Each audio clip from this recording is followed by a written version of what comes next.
Hi, welcome to The Magical Alternative.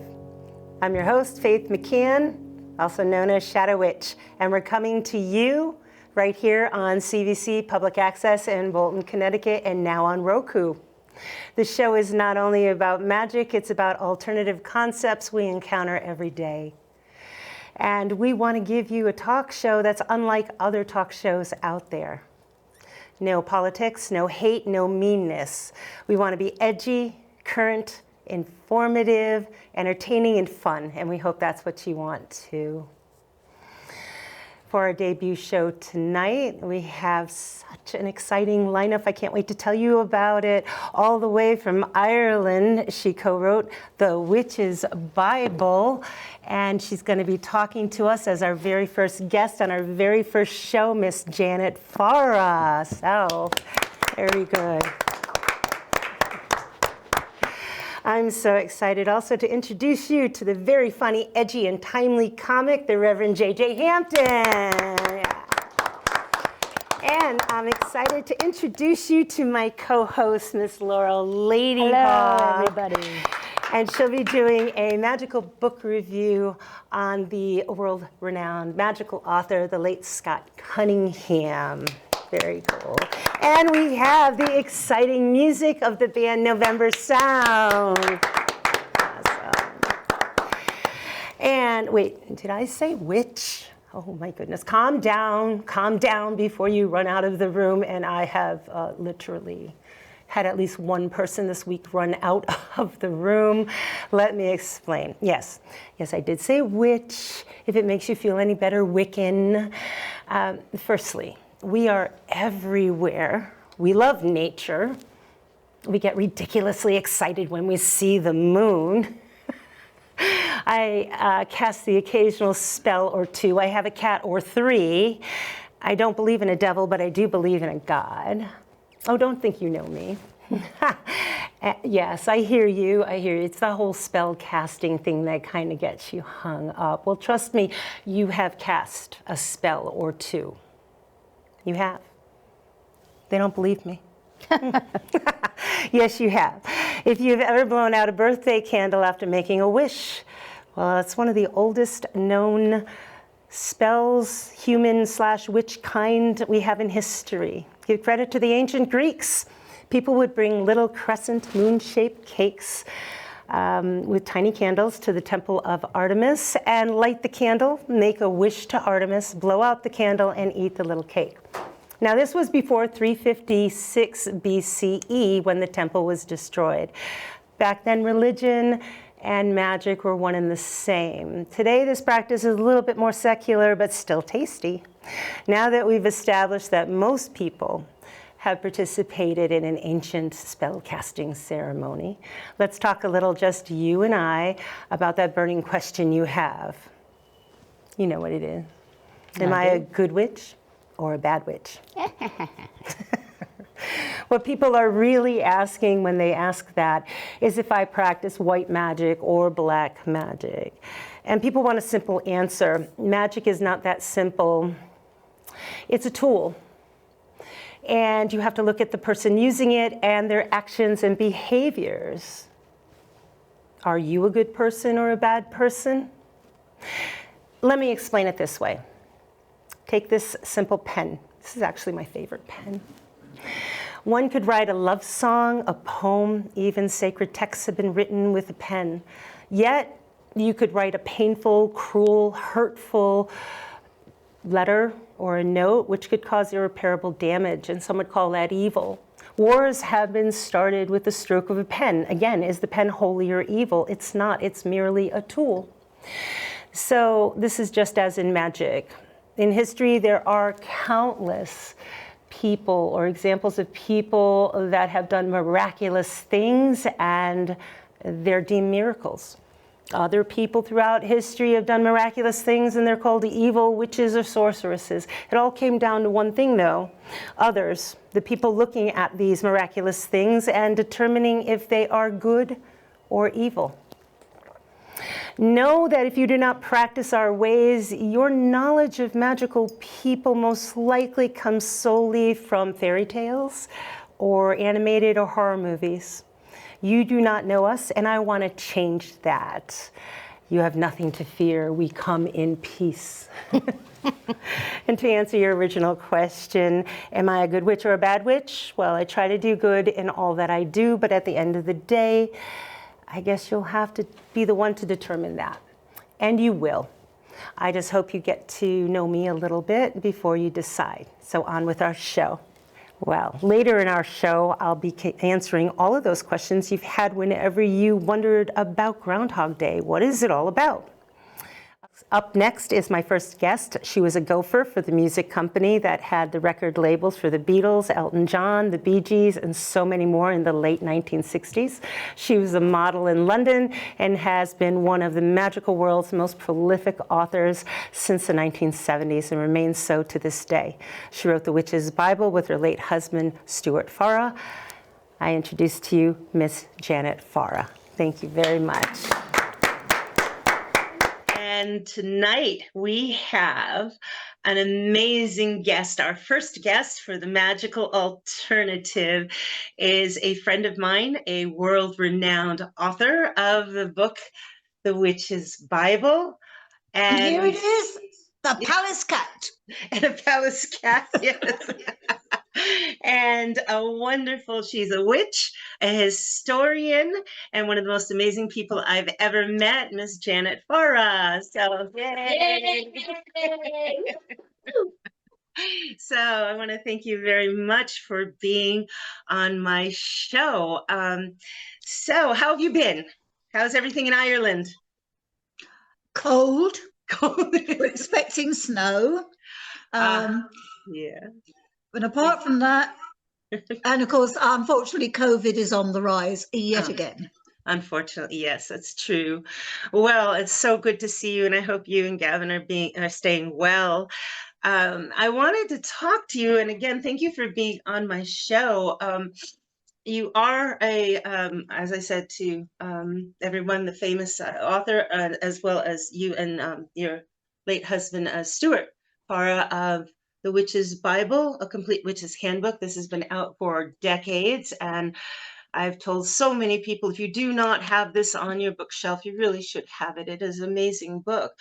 But the book I came across that I'm really, really fascinated with was the book you did with a friend of yours, Elizabeth Guerra, along with you. It's called Rider on a Broomstick, and it's a little bit of the history of your late husband, and it also talks about your original journey into witchcraft and Wicca and how you got started and your origins in the East End of London. And I just found it so fascinating.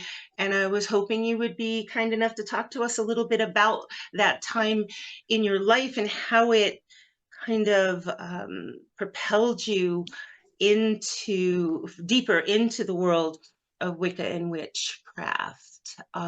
You were working at the time, it said, for NEMS. That was what, North End Music Store or something like that? Yes, I wasn't technically working for them as an employee. Okay. I was what was the equivalent of a gopher. Oh, you know, you go for this and you go for that and you go for everything else. So I was actually working for a company called Page One Records, which was allied to their music company, Dick James Music, and therefore allied to NEMS Enterprises and, of course, to Apple. And Apple, my friend Jenny worked for the boutique. So almost every day you'd find me at the Apple boutique, and it was a wild time. When I say it was a time of sex and drugs and rock and roll, in London, that's not strictly true. Okay. Because there was an innocence about us back then. Innocence in the sense that, yes, people who had the money, people in show business, for example, they did take cocaine, they did take ecstasy, well, the equivalent of ecstasy, etc., pills mainly, and of course acid. But the majority of us, because we were still teenagers, we were horribly respectable. We didn't smoke, we didn't drink, we didn't do drugs. And a lot of us were still virgins. Yeah. So there was an innocence about it. In fact, it was a magical time, a very magical time. It was a world where we believed in love. We Mm, believed that the world should be a place of peace and love and harmony. And of course, we were flower children. We were the mm, hippie generation. yeah. And it was, it was a time when, as teenagers, we thought this would never end. This wonderful, magical world we lived in. I mean, so much so that the night of the Yellow Submarine, I went to the premiere of the film. And of course, we were all dressed for the occasion in wonderful yellow colours, etc. Oh, And wonderful. again, it was pure fantasy. Mm. And it was just so exciting.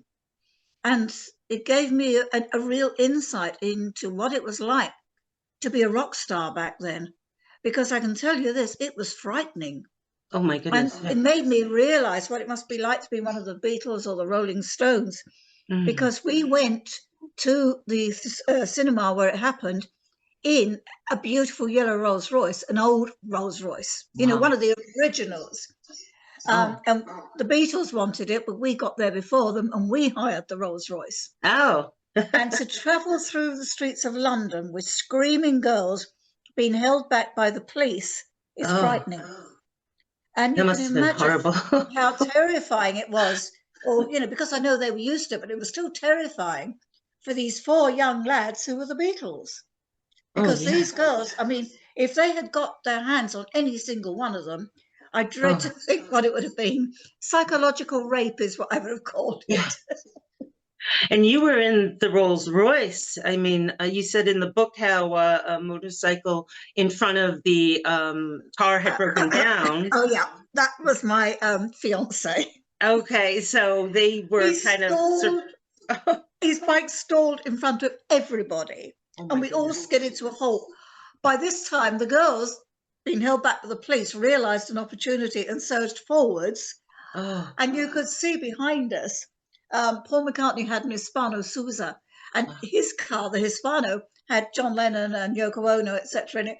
And you could see them going, oh my God, we're cooked. We are really cooked. Luckily, he got it going. Oh. And then when I saw him the next day, I said, darling, what happened? He said, it stalled. I know it bloody well stalled, you idiot. Oh my goodness. Well, you made it out with your lives, thankfully. Only just. Only just. So you'd mentioned sometime after that, and anyone that wants to know more about this Stuart Farr Rider on a Broomstick, these stories you talk about, your insights into the individual members of the Beatles, I thought were really insightful. I thought it was just beautifully written, and I recommend anybody that wants to know more about that. But you mentioned a group, Black Widow, and how they had kind of come in. I don't know that they're still out there, but how did they influence your actually like breaking up with rock and roll? I mean, Technically, I wouldn't say it was their influence. oh, okay. I outgrew rock and roll. I'd found the craft. I'd found Alex Saunders at the time.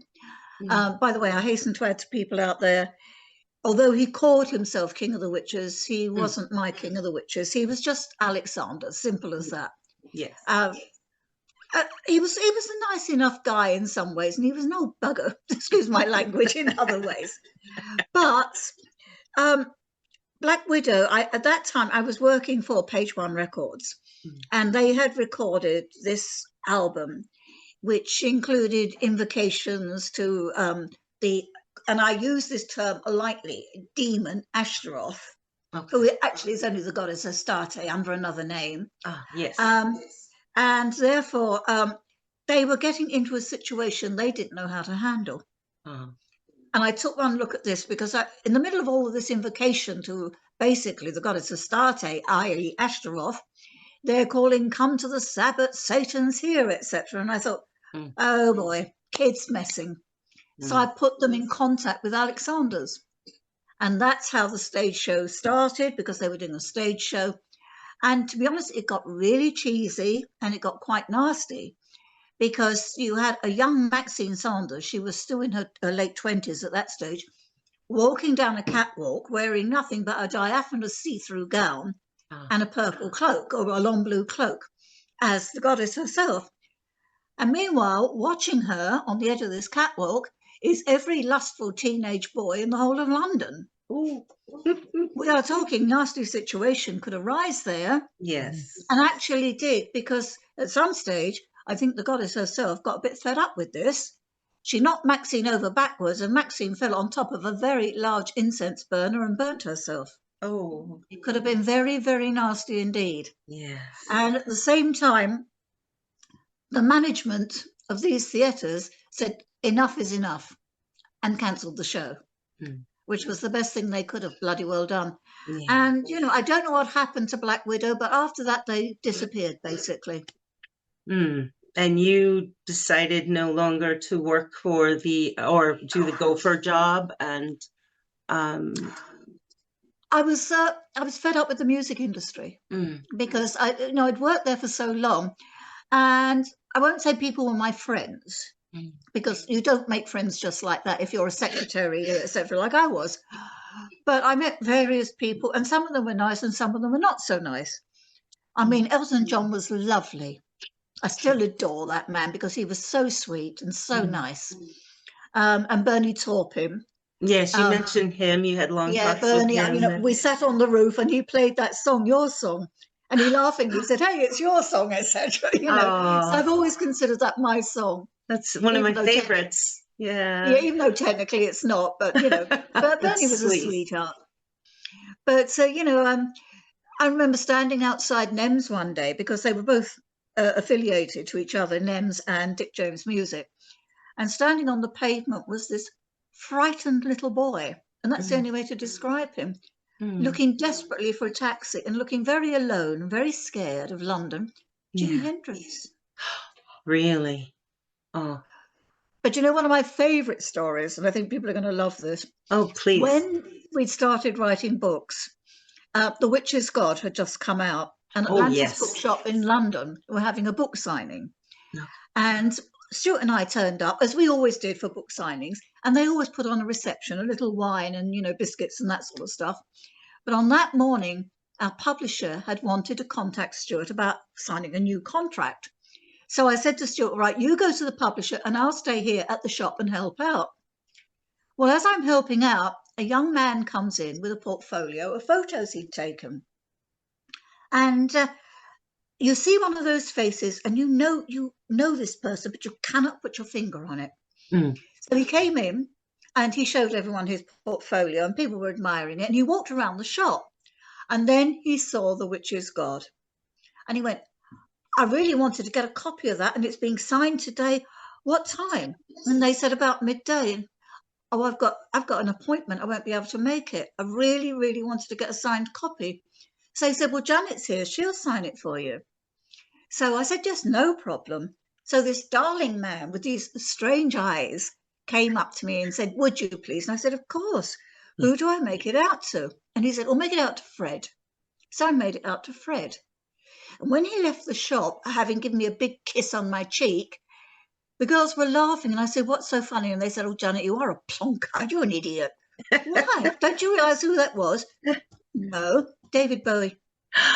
Really? Oh, my goodness. But things happen in twos because that very same day after the book signing, Stuart took me to Soho because a lot of the film industry places were in Soho and he used to work in film.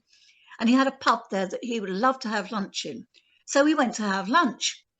And I went up to get Stuart his favourite drink, a whiskey. And I thought, I'll have one too. And as I was buying it, there was a lovely looking man beside me at the bar. He turned round and he knocked my glass of whiskey off the counter out of my hand. He was so apologetic. And he said, look, I'll replace it. He said, where are you sitting? I said, well, over there with my husband. And he said, okay, you sit down, I'll bring the drinks over. And I'm walking back thinking, no, it can't be. Oh, wow. And he comes up and he puts down 2 whiskies, not just singles, but doubles for Stuart and myself. Oh. Now you're going to love this. Poor Stuart was not up on music at all. And when he put it down, my jaw dropped 60 foot. And Stuart said, what's going on? I went, Stuart, that's Queen.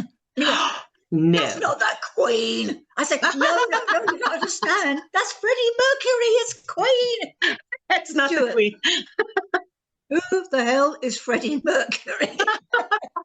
That's awesome. I got two in one day for the price of one. Oh, that is wonderful. Oh, what a great story. That's beautiful. So you are a force where you're going to do what you want to do, what is important to you, regardless of how many, stars are exploding around you. I mean, you are your own star. And I think that is so admirable. And I've always looked up to you from the moment I've met you. So The key to being a celebrity is if somebody puts you on a pedestal, jump off and run away.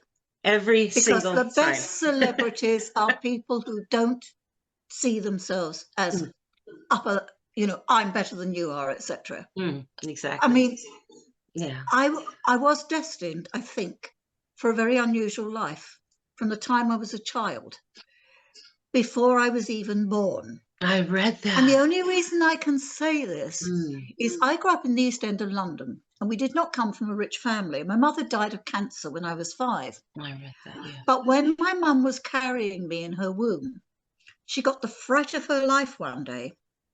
She'd gone out into our garden, and my grandfather, who lived there with us, was a wonderful gardener, and it was the most beautiful garden you could imagine. We had apple trees, and we had lilac, and we had flowers all year round. It was exquisitely lovely. And my mother used to go out there because she used to love to just wander in the garden when she was pregnant with me. But on this occasion, down the end of the garden were 2 very large, very, very old oak trees.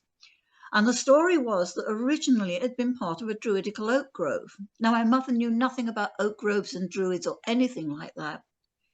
But under one of the trees, she saw a strange man standing there. He was almost glowing white, and he was wearing what she said was like something made of check. It was the lateen tartan. He was a druid. And he had a golden sickle in his hand, and he pointed at my mother's uterus, pointed at the unborn child, and claimed it for his own. My mother had a complete meltdown, ran to my next door neighbour and said, "There's a strange man in the garden," etc. And old Kath next door, Kathy was the second cousin of Howard Carter, who discovered Tutankhamun. She looked calmly at my mother. She goes, "Oh, there's a druid. That's nothing to worry about." So, in a sense, and of course, being an Owen, I came from a druidical clan. We were amongst the druids who fought against the Roman on Holy Island in Wales. And so, it's in the bloodline, it's genetic. Yes. So he was saying, "Hey, one of us is here again," etc. Of course, my poor mother had no idea about it at all. So obviously somewhere out there was some ancient druid who's saying, "Hey, girl, you're back again."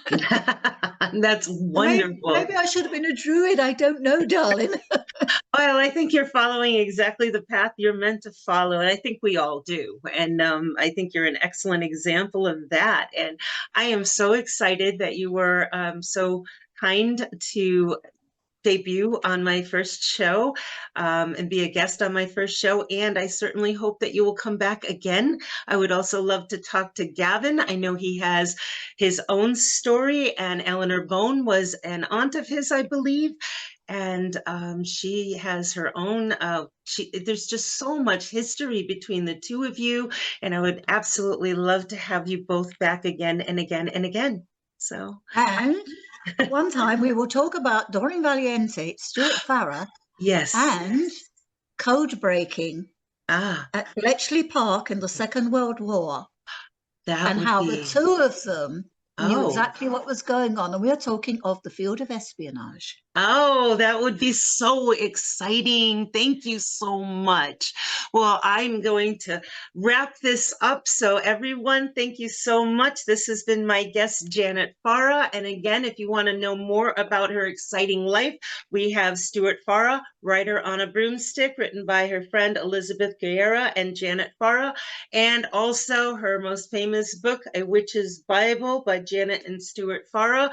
And there's so many more. You can just Google Google her name and find countless books that she has written over the years, and you keep writing, and she's now writing with her husband Gavin Bone, and they're just amazing. So thank you so much, lady, for coming on to my show. I am blessed to know you and to Well, have you as my guest. you And your like you palace too. cat. And your palace My cat. palace Thank you so much. You have Take a care, blessed darling. day, and I thank you again. Have a great one. Thank you. Love you, sweetie. Love you. Bye-bye. Bye, sweetheart. Bye. And welcome back.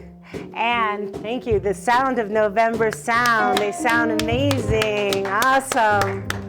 So great. And I'd like to introduce you to my next act, an amazing comedian, local, super funny. Everyone, the Reverend J.J. Hampton. Yeah. So Woo. wicked fantabulous, you know? And don't adjust your screen, swear to God, yes, I am that ugly. They used to keep me around at the bar and drink for free. Because when I look good, I was the shut-off notice. They had to go home. I also, during the pandemic, I tried to get a job in one of those haunted graveyards. And apparently they told me I had too much experience.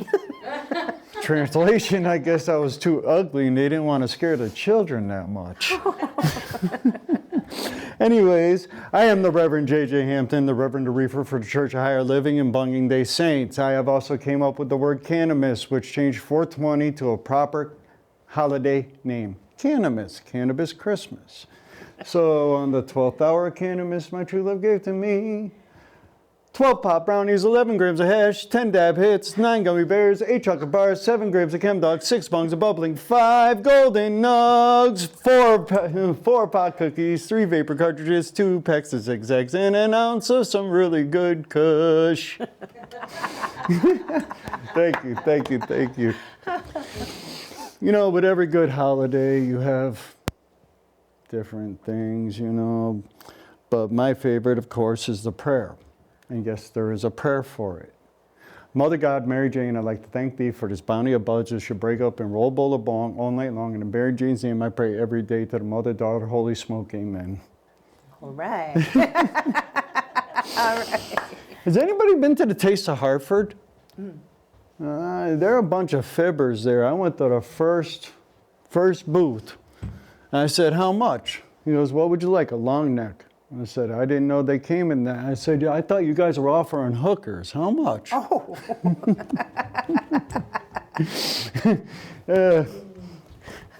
Another one, Jamaican Festival. I went there and I was hungry as hell, and it was in Bushnell Park. So I hobbled all the way to the other side because I'm following the smoke. And when I got there, it was just a bunch of people smoking. Come to find out, the food was on the other side of the park. I was like, damn, that ain't right, man. Yeah. Thinking about coming out with a couple new companies.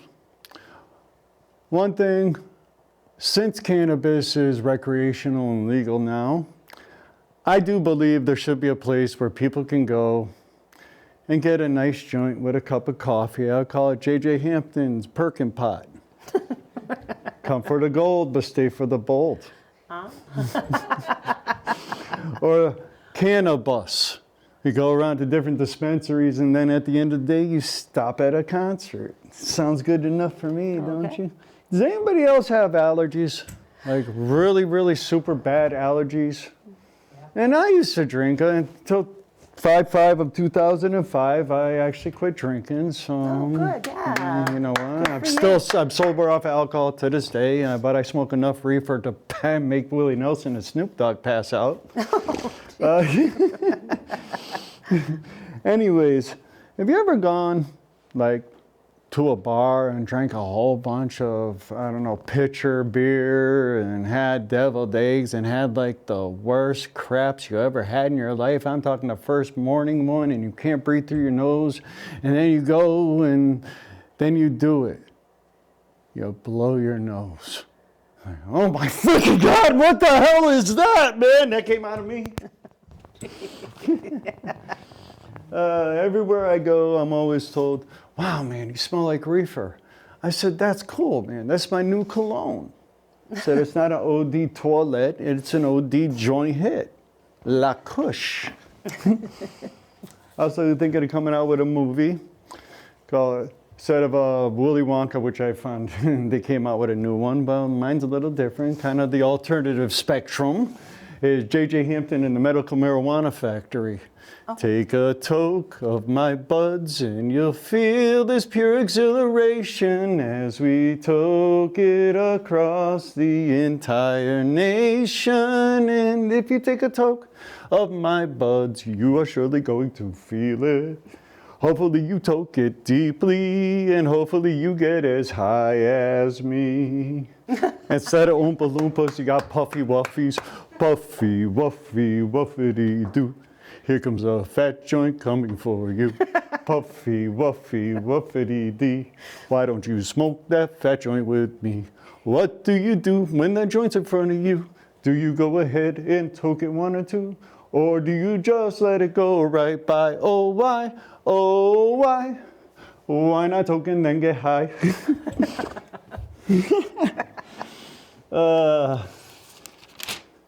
Anybody else find it funny they open up deer hunting season around Christmas time?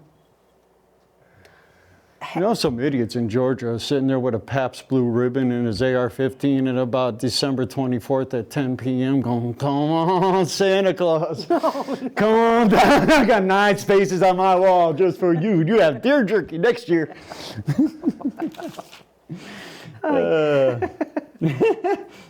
70% of medical marijuana patients are senior citizens. That puts a whole new twist on grandma's in the kitchen baking, don't it?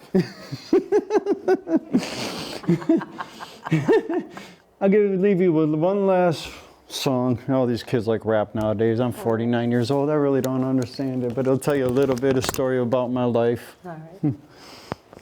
Well, east of Hufford, born and raised in the projects where I spent most of my days, chilling out, maxing, relaxing, all cool, and smoking a fat joint outside of the school when a couple of guys that lived in my neighborhood told me that they had something really good. I said, go ahead and put a dime bag right there. I went home and I smoked it. I said, oh, hell yeah. I pulled up to the store about 40 minutes later because I had the freaking munchies. I said, see you later. I guess I finally made it there. High off my derriere. And I do believe that is my time, I think. Thank you very much, JJ. My name is the Reverend JJ Hampton. You can catch me on YouTube at the Reverend JJ, basically anything. Thank you very much. Very good. Thank you so much, Faith. Thank you for coming. I guess you got to have a little faith, huh? That's it. Awesome. You are awesome. Thank you so much. Excellent. So how long have you been playing together? Like before you were married? We started in 2014 as a family band. Okay. And our son was only, well, he would go with a year, so he was 14 when we started. Okay. We've been doing this 10 years. Just playing out at vineyards and different things. And we've written how many albums now? Well, my husband writes all of our original music. Oh, the 3 songs we just did, and his are lyrics, music, everything. Yeah, that's wonderful. Now, did you both like music before you met, or? Yes, so Bill and I actually met doing a show. He was in the pit playing, and I was up on stage singing. We both went to Hart School of Music, so Okay. we've always done music, and A lot of good people come from that school. Yeah, very cool. And now, did you learn from your parents, or did they train you, or did you go to school? Or? No, I didn't. I studied drum set for most of my life. Oh, nice. I didn't take after. I started on saxophone. Oh, nice. And I also sang too, but I stopped saxophone and I took up drums. Wonderful. And Yeah. yeah. You that's what I sound continued, great. so. This is so cool. And I love the fact, you sound amazing, and the family band thing. I love that. I think that's so great. So thank you so much for being here. And November Sound, everyone. Give it up. This is awesome. You sound amazing. Thank you so much.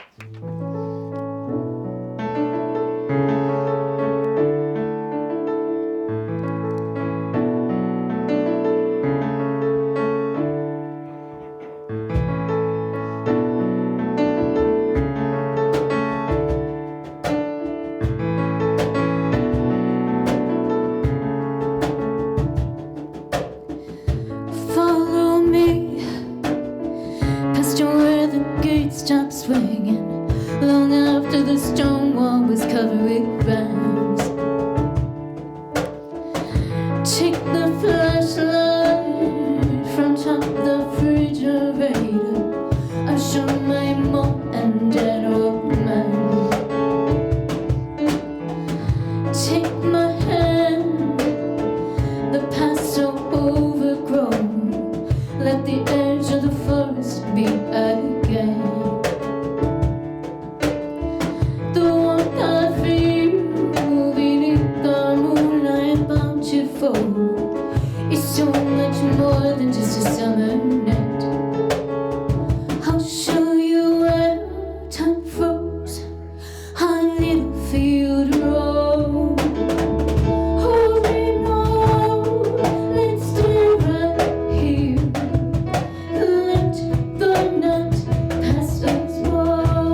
my little field of road.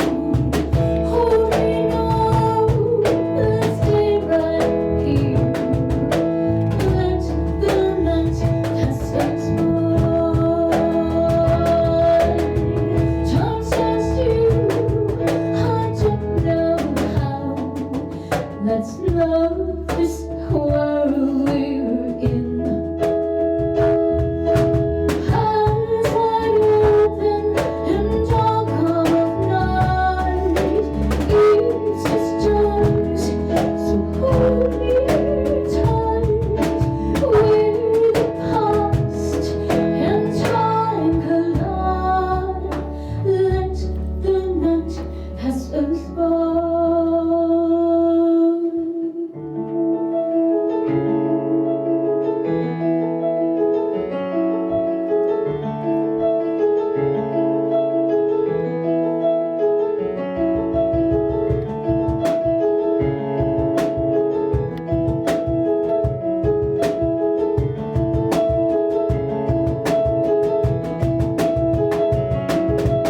Hold me now. Hold me now. Holding on, let's stay right here. Let the night pass us by. Time stands still, I don't know how. Let's love this world we're in right now.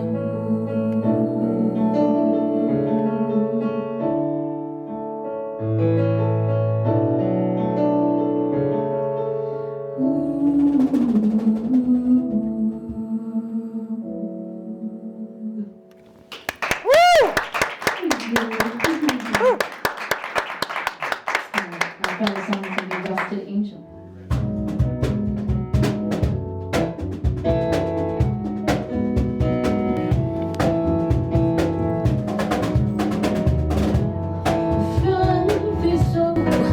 Yeah, it's a strange way to make small talk, I'll admit.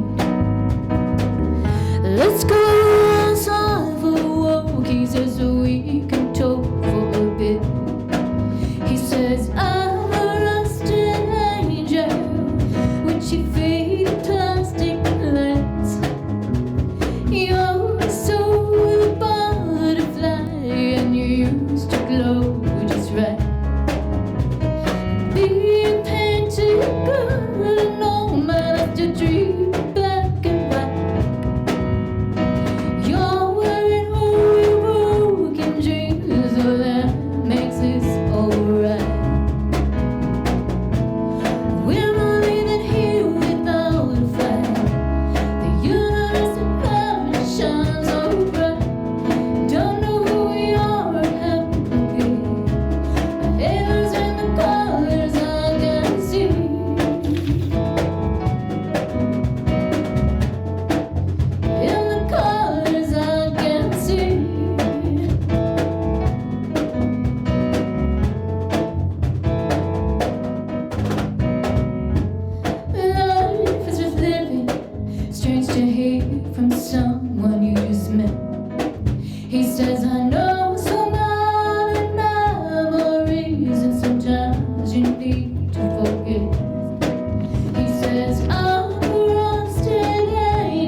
Thank you, everyone. November Sound. This is awesome. And welcome back. And that was the awesome sound of November Sound. And now I want to introduce you to my cohort. I like that. My co-host and cohort, Miss Laurel Ladyhawke. She is going to be doing an awesome book review on the late magical author Scott Cunningham. So give it up for Miss Laurel Ladyhawke. Yeah. Take it away. Scott Cunningham, a magical pioneer who opened Wicca to the world. Scott Cunningham was born June 27, 1956, in Royal Oak, Michigan. His parents, author Chester Chet Cunningham, and his wife, Rose, moved Scott, his older brother, and his younger sister, Christine, to San Diego when Scott was 4 years of age. He started his magical path when he was really young because his grandmother, who practiced magical folklore, is what they kind of called it, used herbs to make cures and charms. During his high school years, he started studying with witchcraft with a friend, but it wasn't until his college years when he roomed with magical author Donald Michael Craig and socialized with author Raymond Buckland. That's where he really started to practice. In college, Scott took creative writing, but after 2 years, he quit because he was published more than his professors were. So he decided to quit and just, become a writer. He started frequenting a shop in San Diego called Yield Enchantment Shop, where he met and took workshops under another famous author, Raven Grimassi.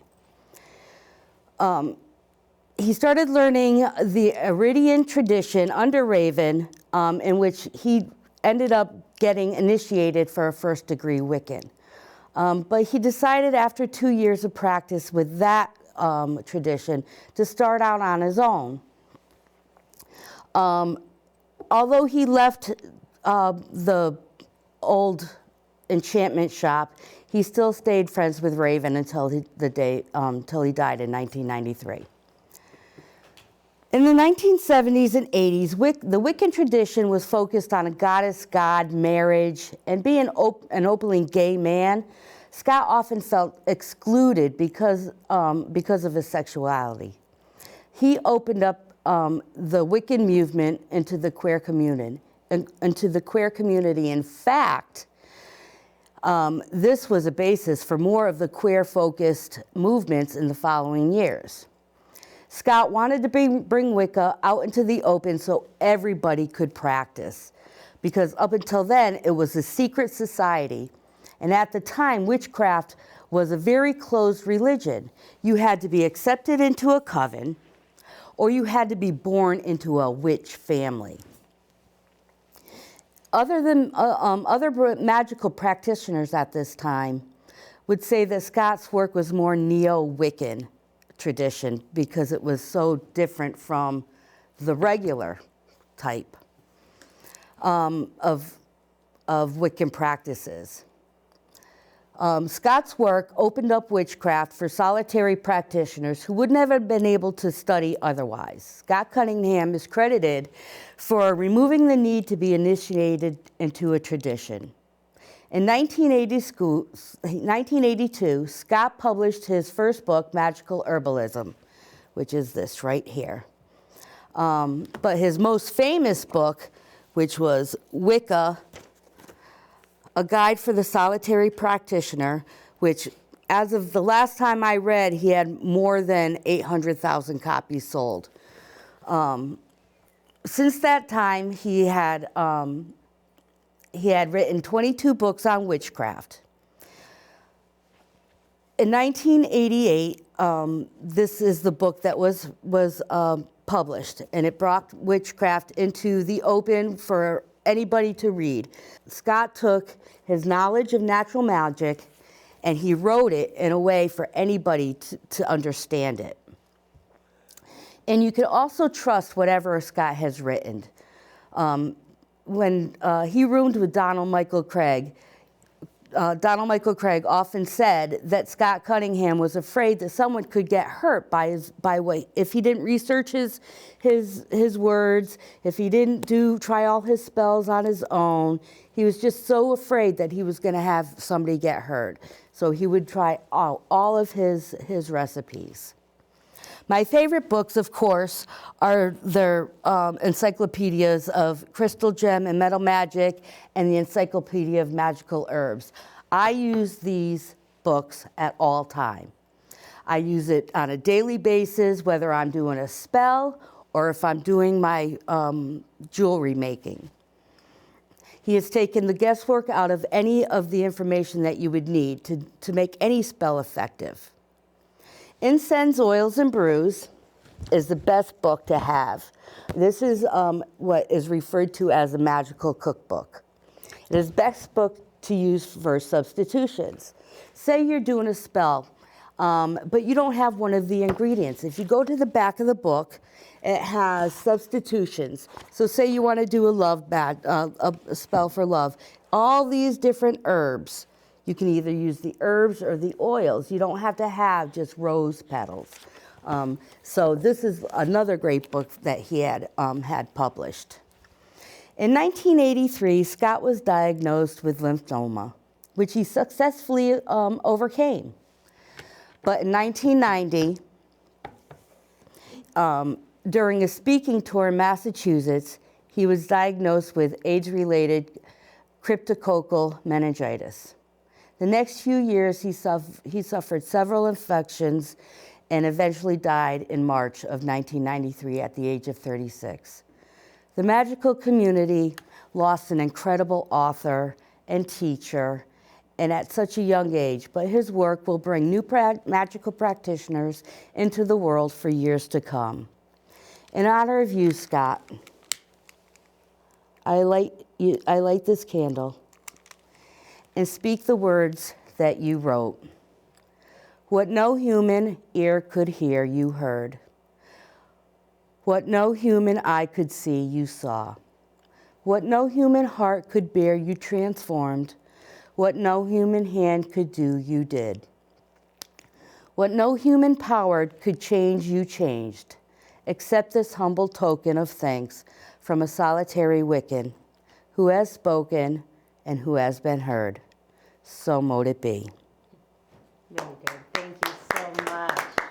That was awesome. So Thank you. And thank you, Miss Laurel. And again, the sounds of November Sounds, who you can find on Spotify, YouTube, Apple Music, and on their website of novembersound.com. And thank you so much for coming to my show, or our show, No Magical Alternative. And I'm going to finish up by talking about Groundhog Day, because this is going to be shown in February. What is it all about? Seriously, we take a fuzzy, hibernating, long-toothed beast out of the ground and expect it to foretell the timing of spring. Well, I'll tell you what it's really all about. Groundhog Day. Or here in southern New England, we call them woodchucks. You know, how much wood can a woodchuck chuck if a woodchuck could chuck wood? That's actually an old New England riddle. If you are born around here, they tell you the answer. You know, like, answer me this riddle 3. But if you're from other parts of the world, we can't tell you. It's kind of like a weird New England sorority secret. But Groundhog Day, or Woodchuck Day, the most useless, unnecessary, weirdest, and annoying for the groundhog holiday since Talk Like Shakespeare Day, at least here in the United States. I mean, I can understand talking like Shakespeare or the Bard in Great Britain, okay, where they would celebrate his birthday. But here in the United States, seriously, we don't have a Talk Like George Washington Day or Talk Like Abraham Lincoln Day 7 years ago. Anyway. So on February 2nd, we take a small, furry, long-toothed beast that we have captured and placed in captivity against their will, I might add. And on that fateful day, we take it out, hand it to a mayor of a small or a large town. They take it outdoors, hold it up to the sky, and see if it sees its shadow. A few important points to note out. The original celebration was brought here to the New World by the German Dutch, who actually used a badger, and that's kind of important. They would go out of doors while hunting in the woods around February 2nd, which was called Candlemas. That was a Christian holiday that was laid over the ancient pagan holiday of Imbolc. And they would go looking as they were hunting for a badger that might have come out running around looking for food. Interestingly now, badgers do not hibernate, but they do sleep up to 29 hours at a time, and then they come out looking for food. So why? If it is a sunny day, hence the shadow, which portends another 4 to 6 weeks of winter, would that mean a longer winter? Well, it's most likely a concept called sympathetic magic. And if a dark shadow is cast, then metaphorically it means a darkness and cold will continue to cover the earth. And that's where we believe the concept comes from. But by taking the woodchuck,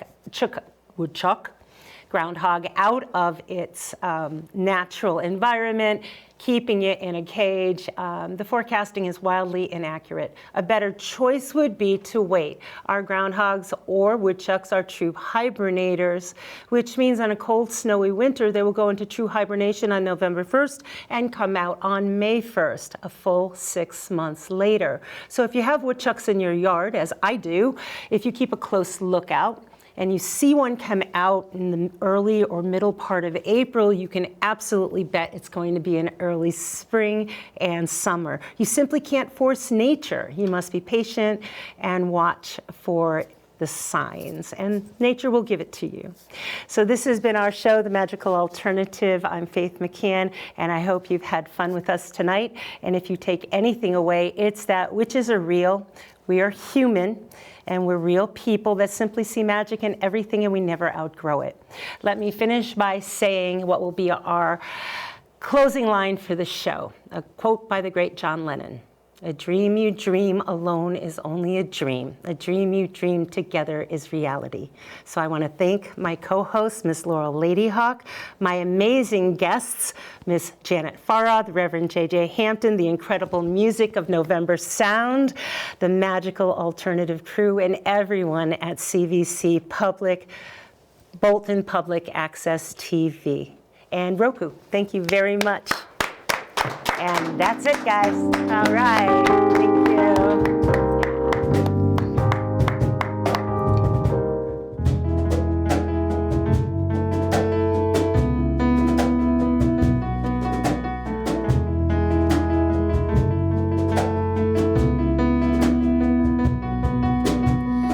Think about the worst, forget about the best.